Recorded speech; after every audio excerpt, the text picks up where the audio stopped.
ओम विष्णु देवाय नमः। हरे कृष्णा। तो इस बार चैत्र माह की एकादशी कौन सी तिथि को पड़ रही है? हर महीने में 2 बार एकादशी व्रत किया जाता है और इस तिथि को भगवान विष्णु और माँ लक्ष्मी की कृपा प्राप्त करने के लिए शुभ मानी जाती है।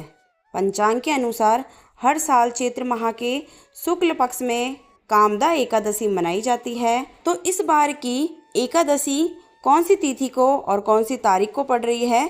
तो इस बार कामदा एकादशी की डेट को लेकर लोगों में बहुत ज़्यादा कन्फ्यूज़न है। ऐसे में हर कोई जानना चाहता है कि कामदा एकादशी की सही तारीख क्या है। तो आज की वीडियो में हम जानेंगे कामदा एकादशी की सही तारीख और सही मुहूर्त। तो वैदिक पंचांग के अनुसार चैत्र माह के शुक्ल पक्ष की एकादशी तिथि की शुरुआत 7 अप्रैल को रात 8 बजे होगी और अगले दिन यानी कि 8 अप्रैल को रात 9:12 पर खत्म होगी। सनातन धर्म में उदया तिथि का विशेष महत्व है। इस प्रकार से 8 अप्रैल मंगलवार को कामदा एकादशी का व्रत किया जाएगा। एकादशी का व्रत भगवान विष्णु को समर्पित है। इस दिन विधि पूर्वक भगवान श्री हरि और माता लक्ष्मी की पूजा की जाती है। एकादशी के दिन व्रत कर पूजा करने से जातक के घर में सदैव सुख समृद्धि बनी रहती है और साथ ही में एकादशी अनेक पापों का नाश करने वाली भी मानी जाती है। इस दिन भगवान विष्णु का पूजन तथा विधान से करने से पुण्यों की प्राप्ति होती है। एकादशी का दिन पितरों की मुक्ति के लिए भी बहुत खास है, क्योंकि जिन पितरों का मोक्ष प्राप्त नहीं हुआ है उनके लिए इस दिन एक लोटे में पानी में थोड़े से काले तिल मिलाकर दक्षिण दिशा की ओर मुख करके पितृ तर्पण करने से पितरों की मोक्ष की प्राप्ति होती है। ऐसी मान्यता है कि एकादशी व्रत की कथा सुनने मात्र से यह उपवास करने वाले को यश वैभव संसार में फैलता है। एकादशी के दिन श्री नारायण की पूजा के लिए नारियल, नींबू, नैवेद्य, ऋतुफल आदि वस्तुओं को एकत्रित करके इससे विष्णु जी की पूजन करने तथा रात्रि जागरण करने से सभी तरह के पापों संकट से मुक्ति मिलती है। साथ ही जीवन में खुशियों का संचार भी होता है। एकादशी व्रत रखने वाले भक्तों पर श्री विष्णु की कृपा बरसने से उनके पितरों के लिए मोक्ष के द्वार खुल जाते हैं। वर्ष भर में आने वाली सभी एकादशी के व्रत को अत्यंत पवित्र एवं जीवन के अंतिम समय में वैकुंठ दिलाने वाली तथा परिवार को हर कष्ट से मुक्ति देने वाली मानी गई है। एकादशी की रात्रि को सोना नहीं चाहिए। इस व्रत में पूरी रात जागरण कर श्री विष्णु की भक्ति करनी चाहिए। रात्रि के समय भगवान विष्णु की प्रतिमा के निकट बैठकर भजन करते हुए जागरण करने से उनकी विशेष कृपा प्राप्त होती है। एकादशी व्रत करने वालों को दूसरे दिन यानी पारण करने से पूर्व ब्राह्मणों को भोजन कराने के पश्चात दान दक्षिणा अवश्य देनी चाहिए। उसके बाद ही स्वयं को एकादशी का पारण करना चाहिए। इससे श्री विष्णु प्रसन्न होकर अपने भक्तों पर अनेक शुभाशीष बरसाते हैं। जिन्हें पुत्र की प्राप्ति की चाह है उन्हें पौष माह की पुत्रदा एकादशी का व्रत अवश्य करना चाहिए।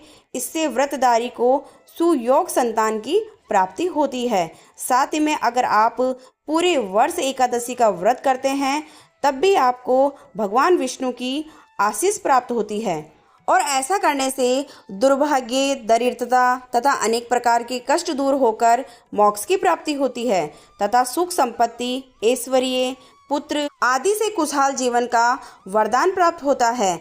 इस दिन श्री विष्णु लक्ष्मी जी की आरती, मंत्र, सहस्त्र नाम, स्तोत्र, कथा आदि का पूरे मन से पाठ करने से जीवन में शुभता, आकार हर तरह से लाभ प्राप्त होता है। एकादशी का व्रत करने से आपके जीवन में सुख समृद्धि हमेशा बनी रहती है, क्योंकि एकादशी का व्रत बहुत ही ज़्यादा शक्तिशाली है।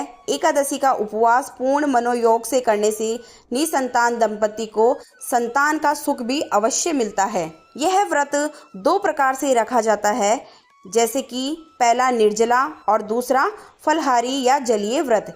यदि आप स्वस्थ और उपवास रखने में सक्षम हैं तो आप निर्जला व्रत रखें, अन्यथा फलहारी व्रत रखें। विधिवत पूजा के बाद एकादशी के समापन के पश्चात ही पारण करें। एकादशी पर दीपदान का बहुत ज़्यादा महत्व है। इस व्रत के पुण्य से मनुष्य तपस्वी, विद्वान, पुत्रवान और लक्ष्मीवान होता है। और एकादशी के व्रत के दिन अगर आप किसी नदी में जाके स्नान करते हैं या फिर गंगा स्नान करते हैं, त्रिवेणी स्नान करते हैं और स्नान करने के बाद में आप दान पुण्य करते हैं, ब्राह्मणों को भोजन खिलाते हैं, तो वो बहुत ही ज़्यादा पुण्यदायक माना जाता है। एकादशी व्रत का आपको पूर्ण फल मिलता है, मोक्ष की प्राप्ति होती है। और जो 8 अप्रैल को मंगलवार को जो एकादशी पड़ रही है वह कामदा एकादशी है और कामदा एकादशी का बहुत ही ज़्यादा महत्व है। पद्म पुराण के अनुसार कामदा एकादशी का व्रत करने से ब्रह्म हत्या और अनजाने में किए हुए सभी पापों से छुटकारा मिलता है। कामदा एकादशी पिशाचत्व आदि दोषों का भी नाश करने वाली मानी गई है। ऐसा कहते हैं कि कामदा एकादशी का व्रत करने और इसकी कथा सुनने से वाजपेयी यज्ञ का पुण्य मिलता है। वही कामदा एकादशी व्रत रखने से सभी कार्यों में सफलता भी प्राप्त होती है। तो आइए जान लेते हैं कामदा एकादशी की व्रत की पूजा विधि। कामदा एकादशी के दिन सुबह आपको ब्रह्म मुहूर्त में उठकर सबसे पहले स्नान से निर्वित होकर देवी देवताओं का ध्यान करना है। इसके बाद में अपने मंदिर में जाकर झाड़ू पोछा करें और गंगा जल का छिड़काव करके उस जगह को शुद्ध करें। इसके बाद में अपने मंदिर में चौकी पर साफ कपड़ा बिछाकर श्री हरि और माँ लक्ष्मी जी की मूर्ति स्थापित करें। चौकी पे जो आप कपड़ा बिछा रहे हैं वो आप पीला या लाल रंग का बिछा सकते हैं। इसके बाद भगवान को हल्दी लगाएं, अक्षत लगाएं, चंदन, फूल, माला आदि चढ़ाएं और घी का दीपक जलाकर एकादशी की व्रत की कथा पढ़ें। उसके बाद में भगवान विष्णु की आरती करें, भगवान विष्णु चालीसा का मंत्रों का जाप करें और भगवान विष्णु से जीवन में सुख और शांति के लिए प्रार्थना करें। अंत में विष्णु भगवान को भोग लगाकर लोगों में प्रसाद का वितरण करें और फिर शाम के समय तुलसी माता के सामने घी का दीपक अवश्य जलाएं। इससे भगवान विष्णु जल्दी प्रसन्न होते हैं। और फिर आपको कामदा एकादशी व्रत में ब्राह्मण को भोजन कराने एवं दक्षिणा देने का बहुत ही बड़ा महत्व है। इसलिए आप कामदा एकादशी को ब्राह्मण को भोजन अवश्य कराएं। आप अपनी इच्छा अनुसार जितने चाहें उतने ब्राह्मण को भोजन करा सकते हैं और इस दिन ब्राह्मण को भोजन खिलाकर दक्षिणा अवश्य देनी चाहिए। भोजन ग्रहण करने के बाद में आप ब्राह्मण से आशीर्वाद लें। इस प्रकार जो चैत्र शुक्ल के पक्ष में एकादशी का व्रत रखता है उसकी सभी कामनाएं पूर्ण होती है। जो भक्त भक्ति पूर्वक इस कथा का व्रत करता है उसकी समस्त मनोकामनाएं पूरी होती है तथा सभी पापों से छुटकारा मिलता है, सभी दोषों का निवारण होता है। तो जो भी भक्त कामदा एकादशी का व्रत करता है इसका बहुत ही बड़ा महत्व होता है। आपको कामदा एकादशी व्रत कथा का वीडियो इसी चैनल पे मिल जाएगा, इसलिए चैनल को सब्सक्राइब कर ले और बेल आइकन को प्रेस कर ले ताकि वीडियो का नोटिफिकेशन आपके पास पहुंच सके। वीडियो पसंद आए तो वीडियो को लाइक कर दीजिएगा, चैनल को सब्सक्राइब कर लीजिएगा और कमेंट बॉक्स में ओम विष्णु नारायण जरूर लिखिएगा। जय श्री कृष्णा, राधे राधे मेरे प्यारे भक्तों, हरे कृष्णा।